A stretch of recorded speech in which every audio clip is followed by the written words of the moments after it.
I'm back. Thank you, JD. Sorry, I was ill before, and I am back. And Welcome back. Thank you so much. And I think something's been going around, so be careful. It's so exciting. I'm not gonna kiss you to have you here, Mariya. Yeah, please don't. Actually, it's so good to have you join in on the publishing sector panel, because even though what you do is not just publishing, you're quite well informed on the topic. You work for Phoenix Music International. You're the head of operations. What does that mean? Tell me a bit more about how you got there and what you guys do at Phoenix Music. How I got there. It's a long story. Do you have time tonight? I was probably sometimes back in 2007, 6. I was in love with this band. I really wanted to help them. I was dying for their music. I'm not a musician myself. Lucky for you, I'm not going to sing tonight. And I started helping them. I ended up managing them, helped them release their 2 albums, tour with them in Europe. And at that point, I think I really, really wanted to know more about the music industry. I'm originally Bulgarian. Bulgaria, there wasn't many options around there to study or learn. So I decided to come to London, do a master's degree, graduated, did a few internships in different labels. And then I joined Phoenix Music. And I joined as a copyright assistant, working predominantly on the publishing side, registering works, doing admin, and so on and on. The company really liked me, gave me an opportunity to work on the digital side, learn more about the catalogs. I think I was doing great, I guess. And Clearly. then here I am. I run both sides, the digital and the publishing departments. What is Phoenix Music? We're kind of bit different than the traditional label or publisher.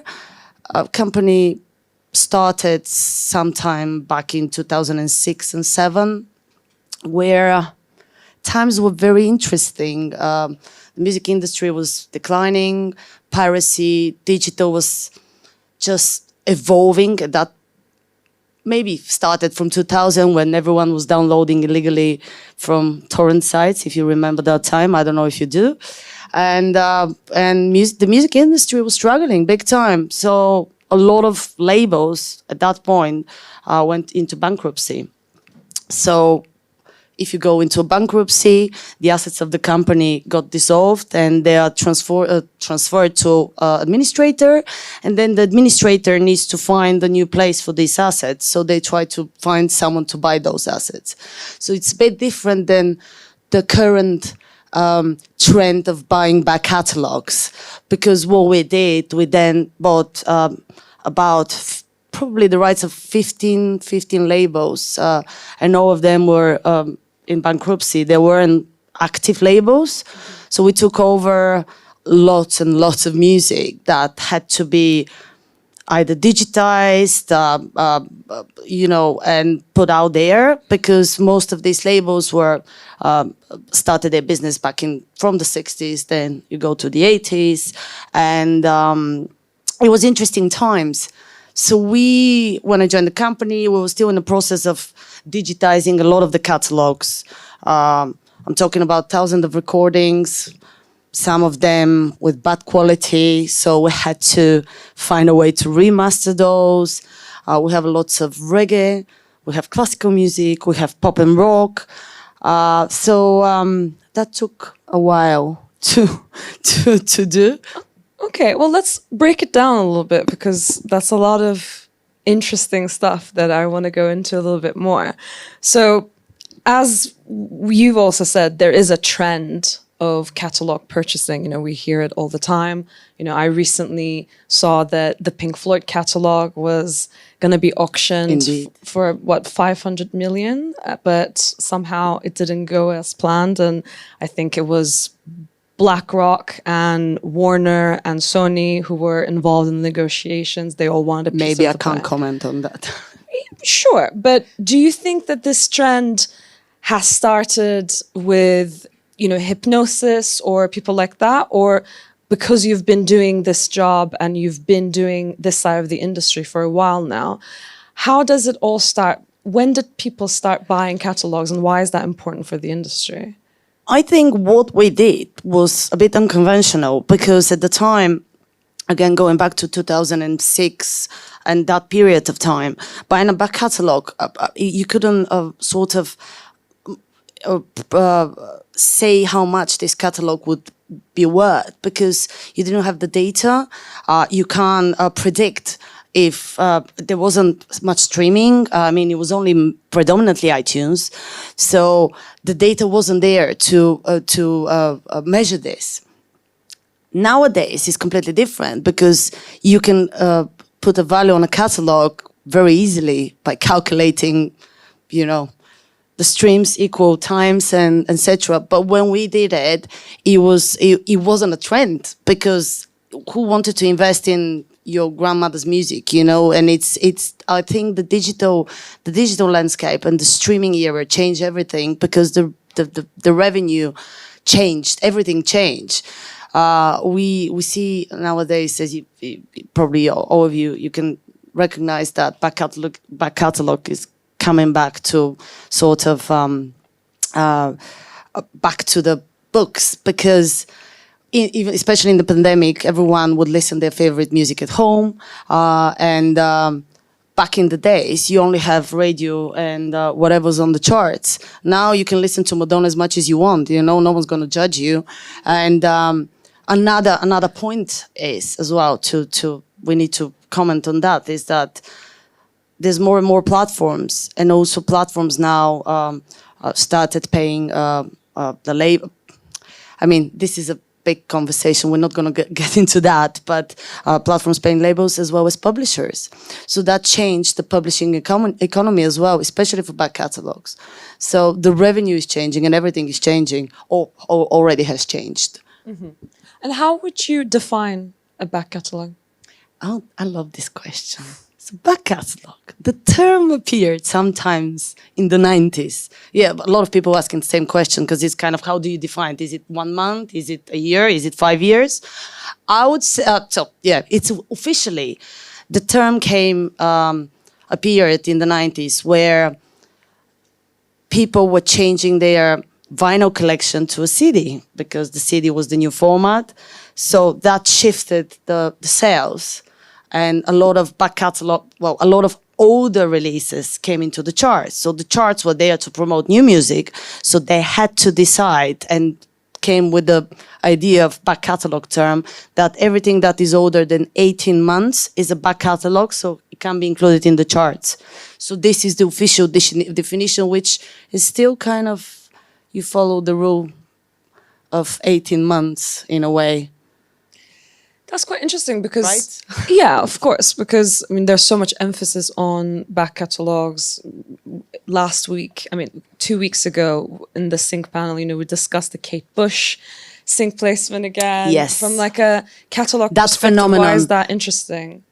That phenomenon, Kate Bush, right? No one remembered that song, and now everyone knows that. It's quite interesting. To be fair, talking about this particular sync, I don't know how much you know, but I think it was the increase in streaming in the month that that song was included in the series was like 1 billion times or something like this. It was incredible. But we were talking recently with colleagues about this particular usage because do you remember in that same episode Metallica was included, but Metallica couldn't really make it to the charts. Well, I don't know. Did they make it like with the song? I don't remember. There was still a big... they still had a big pike, yeah. But saying that the actual usage of Kate Bush, it was like just over and over and over again. And also there was this particular scene where you can actually see the name of the artist, on the tape where you can actually, she opens like the whatever that was called. Mm-hmm. I don't remember. It's like not the digital. The cassette player? The cassette player, yes, the tape player or the cassette player. And you can actually see her name. So I think that drove a lot of people to actually search.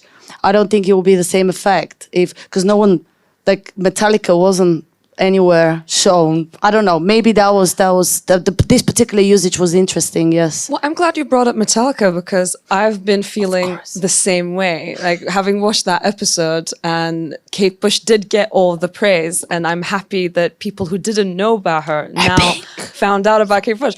But then why aren't we talking about the Metallica placement as much? Probably because it wasn't as shocking as Kate Bush, because a lot of people in this room would know who Metallica is. So it's not that much of a surprising sync placement. But when it comes to Kate Bush, for a lot of people, that's a new discovery, right? And I think that sense of new discovery, that usage of a back catalogue in the most modern and exciting way, that's what I want to talk to you about. Because if I'm understanding correctly, at Phoenix Music International, what you're doing is mostly about rights management and owning and buying, publishing, and master rights. Yes, right? so we have so the catalogs we bought, they are there, but we predominantly nowadays we license catalogs. This is sort of the new way of controlling catalogs. So we do rights management across publishing and masters and neighboring rights as well. So it's all about the management and making sure that all of these artists and composers are presented and in the right way, and royalties are collected in the right way. Because it's important to mention metadata, and how your metadata is very important, and making sure that, for example, releasing a new song, you need to include all the details about the composition, and any ISRCs, UPCs, and everything is very important. Working with back catalogs is actually... Why is it important? Because I feel like as an industry professional, I could bang on all day about why metadata is so important and tell people to, get their metadata correctly. But from your end of things, how do you see it being used, and what do you think the artists aren't doing right? And they're missing out on opportunities because of that? Well, originally, that's a long conversation, another conversation. Originally, labels and publishers weren't really working together. And you'll find it very interesting that working on the label side, most of the times, labels don't know who composed a song or who the publisher is, which... from my perspective, it's incredibly strange. But as controlling back catalogs, we knew when we were taking over, we didn't have this information. I actually had to, me personally, research it and find the composers or publishing information for each song. So what was happening when you deliver your music to Spotify and iTunes? If you don't fill this information, the composer, if the composer is not the artist, will missing out on royalties. So every time when a song is played on Spotify, YouTube, Deezer, to name but a few, Amazon Music, as well as on TV, there are royalties to be collected on both sides, for the artist and for the composer. So if the song is delivered to Spotify without this information, then how Spotify would know who to pay? So who are to blame? Because I know publishers are complaining about missing royalties and not being paid, but the information is not there in the first place. I had a lot of conversation about PRS and the same, like, oh, why don't we get our money from YouTube? And they say, well, but we don't know who to pay. So the first mistake is not filling this information when you originally release a song. If you do it through a distributor, or if you do it yourself through, there are many distributors like DistroKid that you upload it yourself, and you don't fill the correct information, then no one's going to earn royalties in the long term, because there is how do they know who to pay? And I have seen this in many occasions. I keep on saying this. So what I'm trying to do, and what we are trying to do, is to improve this system and making sure that all information is filled correctly. And then no one can complain about it. And it would be helpful, I guess, if you own both sides, if you own publishing and that's in an ideal world, you own both sides. But with back catalog, it never worked like this, because it's back in the days, an artist would be signed to Universal Music, but the publishing will be with EMI, now Sony, or Yeah, and it never worked like this. Nowadays, a lot of people, a lot of companies are trying to retain both rights, which is good on in the usage of sync and in other occasions as well. What we tend to do, when we have a license deal or we own the catalog on the master side, then we either find out who is the publisher or the composer's information, and if by any chance their publishing deals comes to an end, we try to sign them on the publishing side as well, so they can be in one place, one home, so they can be looking One at stop. one stop. Oh, that's the dream, isn't it? Yes. And I think what you're saying is really important about identifying the different writers as well. Because I was in a meeting with somebody who is lobbying and preparing this project for the Mechanical Licensing Collective.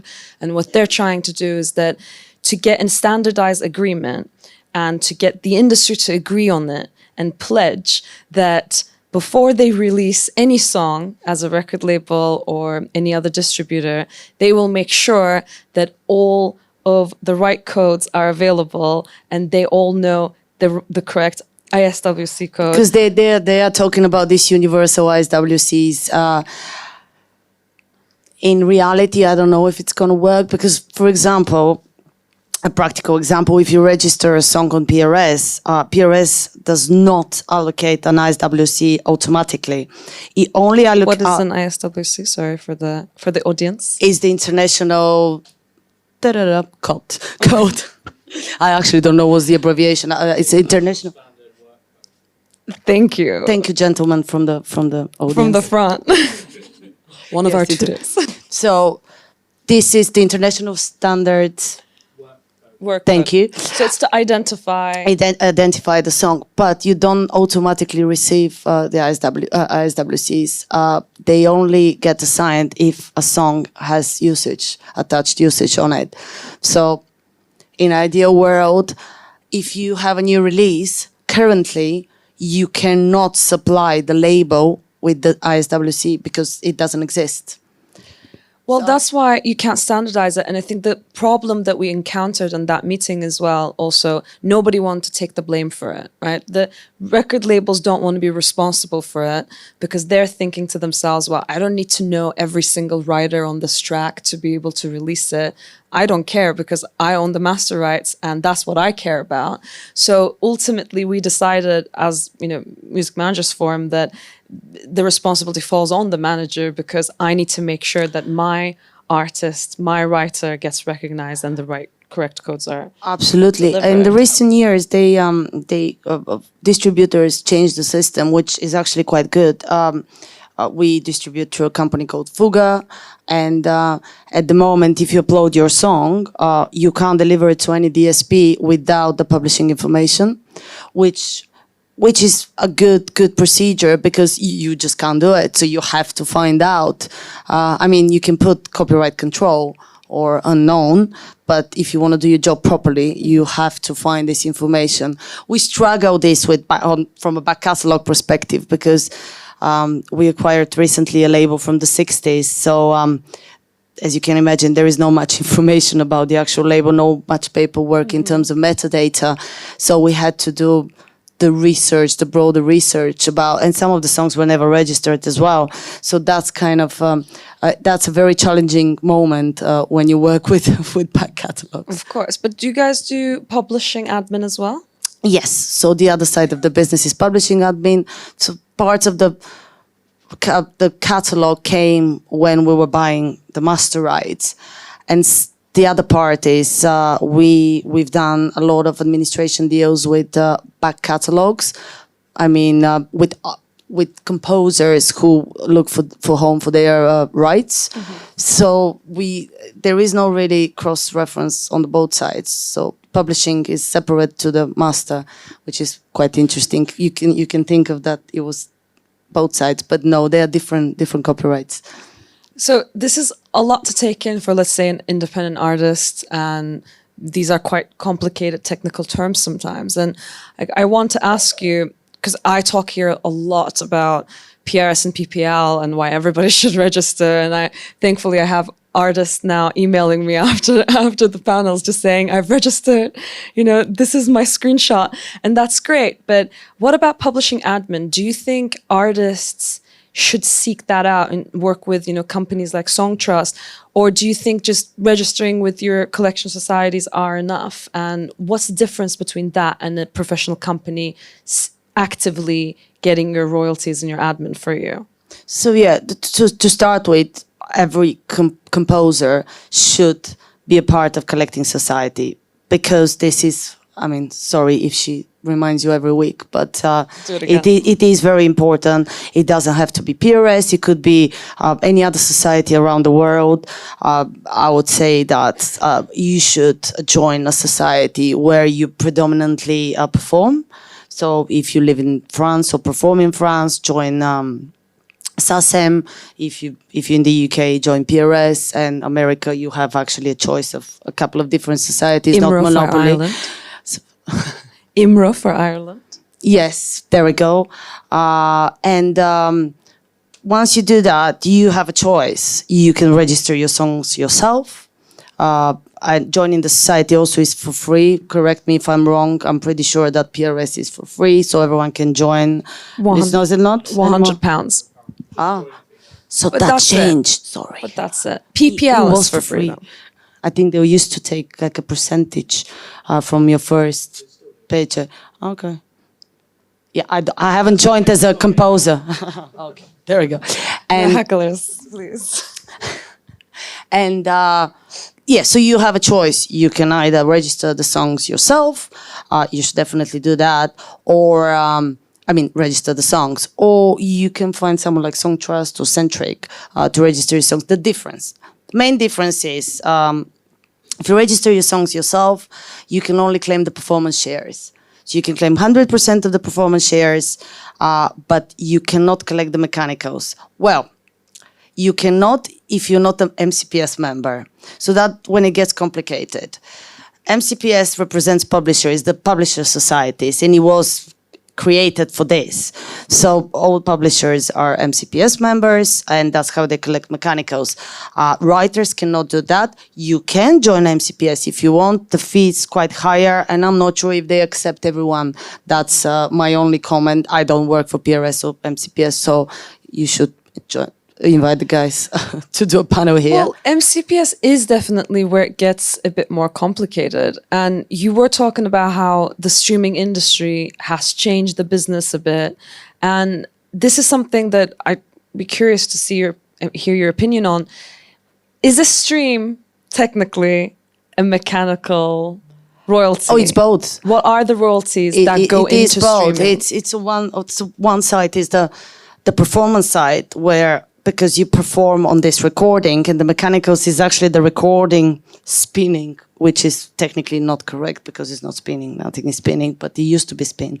So it's once you have the performance of the performer, of the composer, and then the second side is the actual mechanicals of the sound, if that makes sense. So yeah, no, you have both.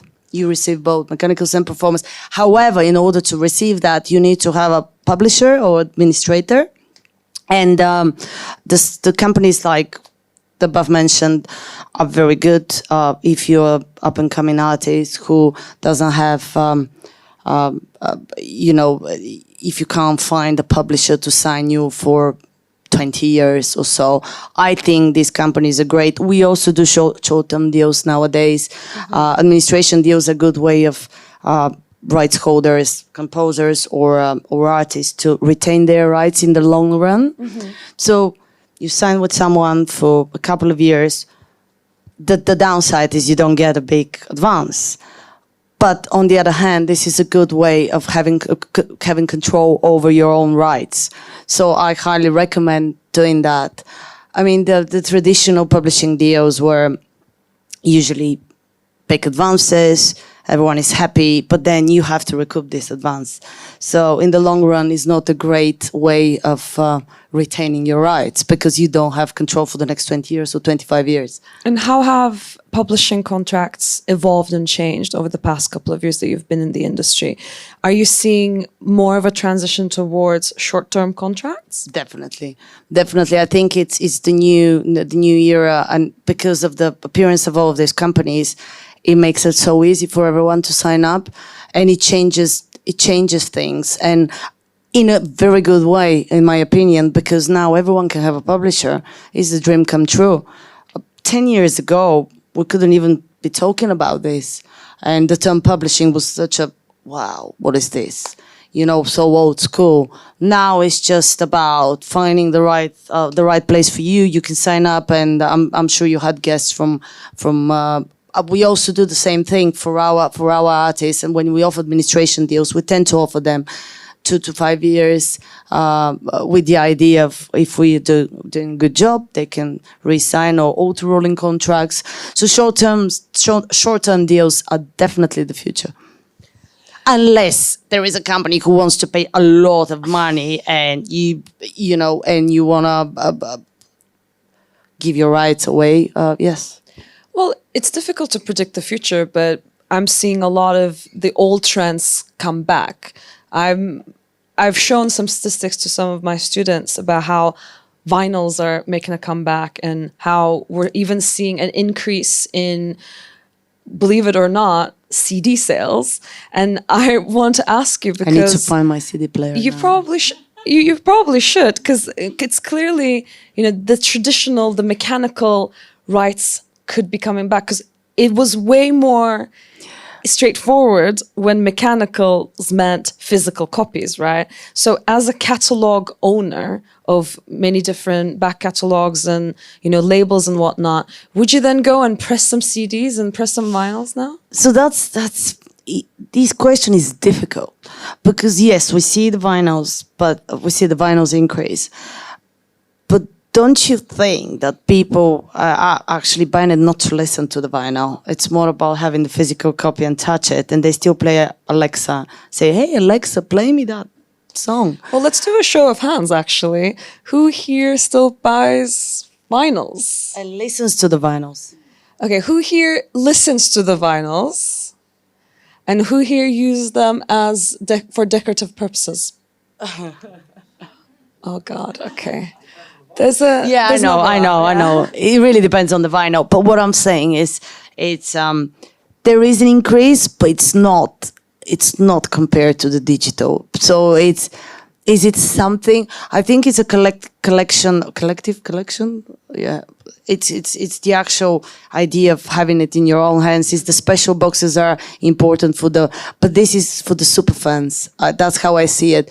We do sell press vinyls, but what we tend to do, we don't do it ourselves. We do it with third parties. So we do a license deal with someone who does their business model. They do that in the best way possible. So we tend to concentrate on the things we know best and leave and work with partners, third party partners, to do the rest. But you still see a lot of value in digital, and that's bringing Phoenix Music a lot of money. Oh, yes. It's year on year, there is about 20% increase. And it's not our company, I'm talking about the overall industry. And I think more and more people, if you remember when Spotify started, no one was paying subscription. Now, I think if you don't pay for Spotify, you would pay for iTunes, Apple Music, or iTunes. Gone. Amazon, sorry, iTunes. Amazon or Amazon will be included with your phone deal. Or I think I recently changed my my phone. Which one are you using? No, I'm O2. So they give you 6 months for whatever free. So I think everyone now has a subscription of some sort. So I love the digital era. I think it's great. I mean, just making a playlist of your favorite songs. But great. Is it profitable? Because I've also seen the other day that YouTube Music and YouTube Premium has now 80 million paid subscribers. But then we always have this argument that they're not paying the artists well enough. Who are those artists who are making that much money from streaming? And do you have those artists in your catalog? Just talk to us about your roster a little bit. I mean, it is a difficult one because I'm not sure if I want to talk about it. It's more about Always asking the difficult questions. streaming. She is back. Streaming platforms are paying. The problem is that label are doing not great deals. So whose fault is in the first place? Is it chicken and the egg? You know, because if an artist is on a deal of 18 or 20%, they're getting 20% of 0.007, right? And if they are on a 80% deal, that's a completely different story. So I think it's about the deal you're in. Yes, streaming platforms are paying less, but there are more people streaming. So compared to how many albums you can sell, physical copies, I think there is bigger value. But you know, we kind of shifted to the digital as opposed to talking about publishing, but it's great, it's fine. I think it's all connected. I mean, to strip it back down a little bit, you know, to what it is that you do, because you did talk about, right? You said these failed companies or companies who were about to be bankrupt or were already bankrupt, you were then buying those labels, essentially buying their catalogs and finding a use for them. So that's interesting to me because it reminds me of, you know, those experts, financial experts who are going into failing, bankrupting companies, and then they flip it and they turn it around. Saving the companies. You are giving them a severance package. You know, you are giving them a last chance or an opportunity to monetize from their work. So how do you then build new revenue streams for those catalogs? What makes it, and I guess, dead catalog, so to speak, you know, even though it's a harsh phrase to use, then what is that magic that you do that makes them a profitable catalog? Talking from the publishing perspective, it's a lot, again, going back to, that's why we moved to digital, because it's all connected. When I started registering songs in 2013, I remember we have a very, very famous British song called Female of the Species by Space. Super cool song. You know, it was very famous. It was registered correctly. Nothing wrong with that. However, I saw throughout the years how this song sort of shifted in the revenue stream, like highly escalated. And this is due to the song being played on Spotify paying royalties for composers. This is due to song being used on TV a lot more, and then you're getting royalties from that. So a lot of things are to do with the changing landscape and the more usages and the music being copyrighted and protected more and more compared to going back to the 2000s. So it's more usages, more royalties, basically. So another way of kind of bringing back catalog to life is to find an up-and-coming artist to do cover versions of your back catalog song. That's a great way to promote back catalog. We all know about John Lewis adverts, and they used to use every year a cover version. What is this year? Does anyone know? But is it? It's a cover, right? Yeah. There we go. So what happens the next thing you know, you remember the song, go and play it, listen, or you know, just so it's a great way of promoting back catalog. That's a really good point. And if you are the owner of the publishing rights, I mean, the opportunities are endless, right? You know, you could re-record the song, you could get a new band to do a cover that's in a different genre. Also, you create a new copyright on the master side. Absolutely. So you create a second, third copyright from the two original ones. So it's a great way of... So covers are important. Yes, I do believe so. And it's important especially for back catalog. Also, it can give opportunity for a younger artist to become, you know, more famous, or it's just an opportunity. So are publishing rights more valuable than master rights? Wow. How dare she? I don't know. It depending on the catalog, and the margin with digital and label, it's bigger than the margin with the publishing. That's my answer.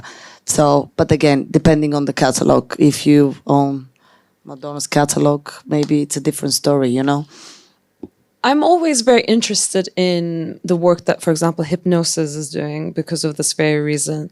I mean, as you said, you've been digitalizing your catalogs, you've been finding new revenue streams for your catalogs, and ultimately, companies like Roundhill and Hypnosis, they have put catalog purchasing on the map.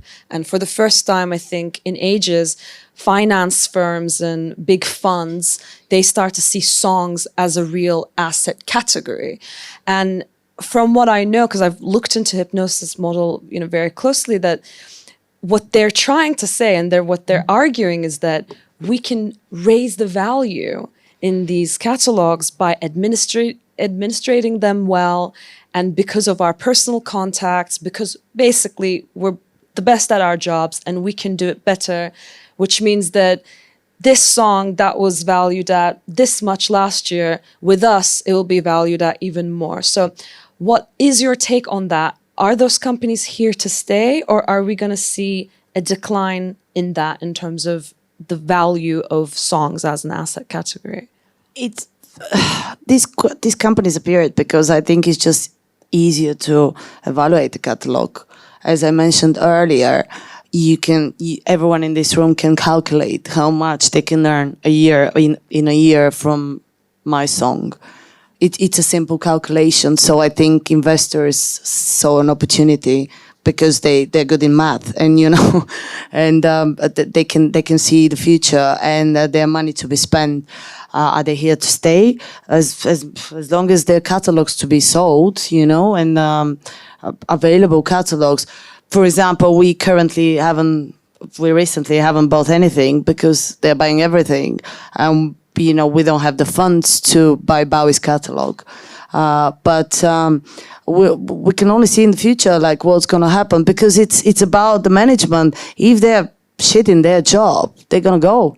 No one's gonna tolerate that. I would say. And are there specific genres, do you think, that are more interesting for you as a catalog purchaser? Do you think that, because you talked about reggae, and we also know that having instrumentals on your tracks is really important to get the right sync placements, and it widens the opportunities for you. But from music supervisors and from your relationships with the industry, do you think that there are genres that are favored / that you would favor as a professional? I don't know. It's interesting because we get briefs and they're across every genre. Like, there is no specific genre that, there are trends, like, for example, depending on the project, if it's a UK-based project, there might be a lot of grime usage. If there is a project that happens in the Caribbean, of course, they would want some reggae. So I wouldn't say there is a genre. I think classical is difficult, definitely. Everyone who wants classical for a project, they would go for the bigger pieces, Four Seasons, Bolero, etc. Electronic music, I think, also is different because it's difficult because it's how many scenes. I think it's difficult. I came across to be difficult to pitch electronic music in particular. That's from my point of view, but every company is different. Is it because you're not that interested in it? You don't love it? No, I think it's to do with the briefs. We don't see that many, but then again, the variation from a company to a company, and it depends on how you find these projects and who you're pitching to. So that comes to the question I think you and I were talking about earlier. How do you find? Yes, that's an excellent reference, because, the way I see it, the bigger your scope is, the more opportunities you will find, right? When people ask me, what types of music are you interested in managing? I say, well, the good stuff, but across all genres, because that would mean that I could have that opportunity if I just had one grime artist, one classical artist, and if I became that one-stop shop. But a lot of people also believe in the value of becoming experts, right? So if you are the kind of publisher that can specialize in That's hip-hop, true. That's then true. people will know to come to you. So it's just a matter of perspective. But how is your pitching process? And do you think as independent artists, people can actually go and build relationships with music supervisors, get their music on sync without being signed to a publisher, or should they be coming to you? Again, difficult question. There are ways you can find music supervisors and projects that they're working on. A very good way, of, for example, is to go to IMBD Pro, search for projects in pre-production, see who is the supervisor, what is the project about. For example, if it's where it's based, then you can kind of get the idea what music they would want, or just find their email and say, hey, I am a producer and I am a composer. I can compose piano, or I can compose piano. So there are many ways you can do it independently. Of course, it's better to go through a specialist like a publisher or a label, because they will have more contacts, they will be better placed in the industry. People tend to, music supervisor has received so many emails, imagine like, they'll be like, who are you? I don't know you. So they also do that to us, by the way. So it's not like, sorry if there is any supervisors here, we love you.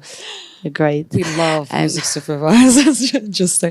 But do you then do some active pitching? Because I asked this in the sync panel as well, and they had different approaches to it. But do you then go out to a supervisor and say, we have a lot of reggae so songs what we tend to, exactly, that's what we tend to do. So we are growing our sync department currently, and what we did is get a list of all supervisors and did a playlist of showcasing our catalog, and basically contacting them and saying, hey guys, we have lots of reggae or we have lots of classical, come to us, we can clear easy, we are not the majors, we are good people, come to us. So yeah, it's a great way to, you have to introduce yourself, because there's so much out there. People just don't know where to look. So yeah, I would recommend definitely contacting people, telling who you are, talking about your music, have a playlist that you can showcase, and know your rights. You need to know who is the composer. You need to know, is there a label, if there are multiple composers, co-writers, what's your split. So one thing we should mention is that if you compose music with a co-writer, co-composer, please arrange the splits before you record anything, because we so many times we have seen situations where people can't agree on it, and it's better to be agreed at the beginning.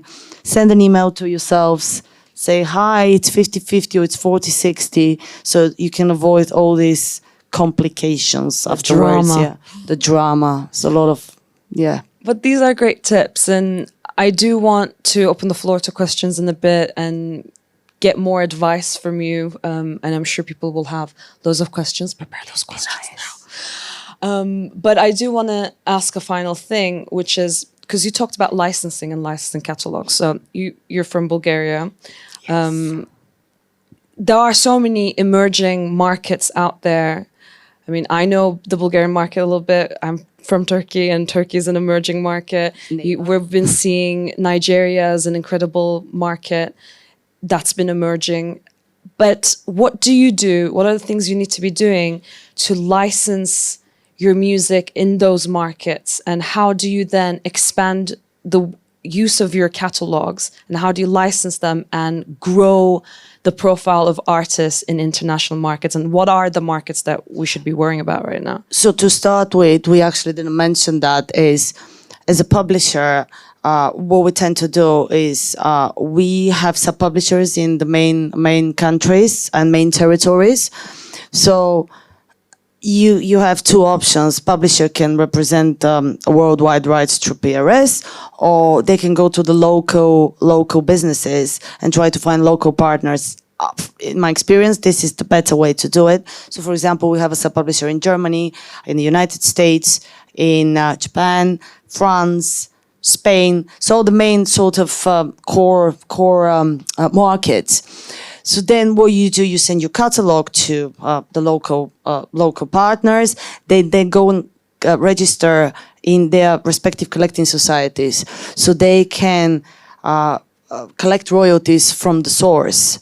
This is really the best way to work especially when you have a larger catalog. I wouldn't recommend that if you have one song and you just started working in the industry as a composer to go and just register your songs around the world. But as a catalog perspective, this is very important. And talking about emerging markets, it's very difficult. A market like Bulgaria, copyrights are a bit tricky. We recently went to a conference in Bulgaria, and I had a panel talking in Bulgarian and in English about copyrights, and there was a lot of resistance from the artist, because they are sort of reaction was, I don't want to be a member of any society, literally.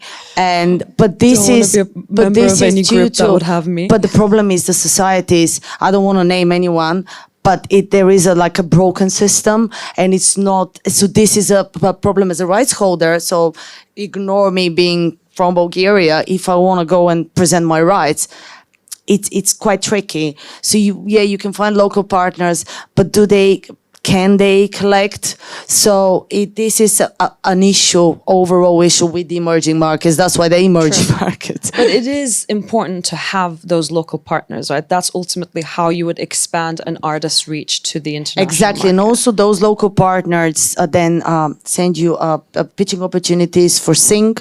So I just today received a couple of emails from Germany, and they have obviously incentive to pitch our catalog because they work on a percentage. It's not for free. We're not mates.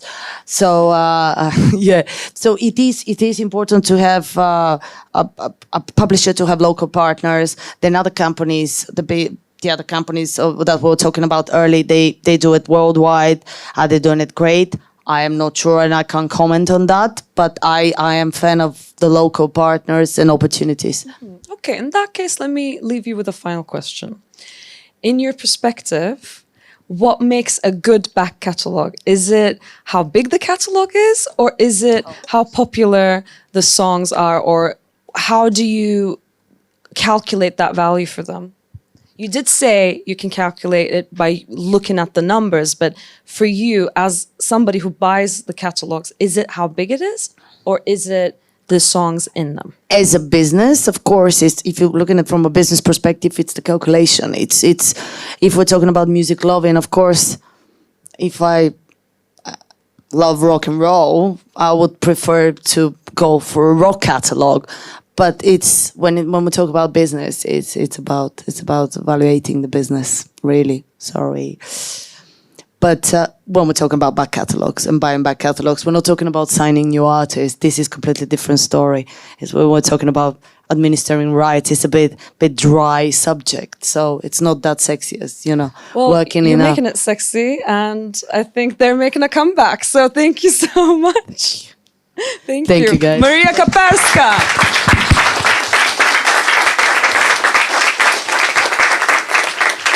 Brilliant. Let's get some questions going. All right. Nick, I know who you are at this point. She knows them. I know them by name. Hello. Yeah. You were talking before about how a big benefit of an administrative publishing deal is allowing artists the rights to their masters long term, right? But there have been cases with, say, labels, for example, where an artist has maintained quite a lot of the master rights, but not the right to release independently. So they're still trapped if they have a problem with the label. So to what degree do you think in a standard administrative publishing deal, you can not only maintain the rights to the music, but also the right to release independently, should there be an issue with your deal? I see. So there are two types of deals. So I know the one you're talking about. So back in the days, the original label deals were, let's say, an artist is signed for 3 to 5 years, but then he can't release music on another label for whatever years. So this is a bit the old way of doing business, really. What we tend to do on the master side is licensing deals, which are, again, short-term, 3 to 5 years, and then you can do whatever you want. But then in the meantime, you can do whatever you want because you license certain rights. Outside of this deal, you can still be creative and sign another deal. So licensing deals are exclusive to the content that they include, but they don't stop you to be creative and do collaboration unless it's in the deal, but no one should sign these deals if there is something like this. On the publishing side, administration deal, again, tends to include a schedule of works. So when I sign a deal for administration with you, it will be for the works included in the schedule, and if you compose new compositions, then that will be outside of this deal. That make kind of answer your question? So, specific to those tracks that you've signed with. Yes, the administration specific on schedule. It could be under anything written under the terms of the deal. It could be the case, depending on the deal again. But it wouldn't stop you to compose music after the term end. Usually these administration deals are like 3 pages long. They're not like back in the days. I have not catalogs, but like old agreements which are 100 pages. So no. Is that? I don't want to keep asking. Well, maybe you can come back after and have a little chat with chat. Mariya if she's around. Anybody else? Maybe you can keep on asking. Shall I? Go for it. Okay, so say with those tracks, that you've... Oh, sorry. So with those tracks, are you saying that there still might be somewhere in the contract a possible restriction to release independently, even not new compositions, the ones on your contract? It could be if the deal saying something along those lines, if not the same. Is that quite common for that to be the case? If the deal is not including schedule of works, but it says everything written under the terms of the deal, which will be 3 years, 5 years. Yeah. But again, that wouldn't stop you to do other stuff and afterwards, if that makes sense. There is a thing called retention period. So retention period where publisher retains the rights for a certain period of time after the deal ends. However, in that retention period, you can start writing for other publishers, but the original publishers would keep these rights for certain years, but that wouldn't stop you to do new stuff. So throughout the deal, you could keep releasing. Again, it depends. It's all about what is in the contract, yes. Because it would be an exclusive deal, 99% of the time. The companies that we were talking about earlier, not to name them, which are on 90 days contracts, they wouldn't stop you to do anything. Literally anything that you register in their database is the only thing that they will collect on behalf of you. It wouldn't stop you to do anything else. I didn't mean about necessarily collaborating with another deal, starting another deal. You explained that you would have the freedom to do that. I meant just simple releasing independently. So if there was any kind of issue, you could still have the right to say, well, you know what, I'm releasing this track next week while you're still under contract. Yeah, you mean creative control and all that. That right to release, is that still? Yes. No, it wouldn't, no one would stop you. I have never, Not like a label can do that. Well, a label could do that because technically... If they paid for your recordings, they would stop you because you kind of breach the contract, you know, and if you go and release the stuff they already paid. Because it's the whole thing about label deals, is like if the label invests in your rights, it's then, of course, they would control the rights. But if you are releasing music independently, it's a completely different story.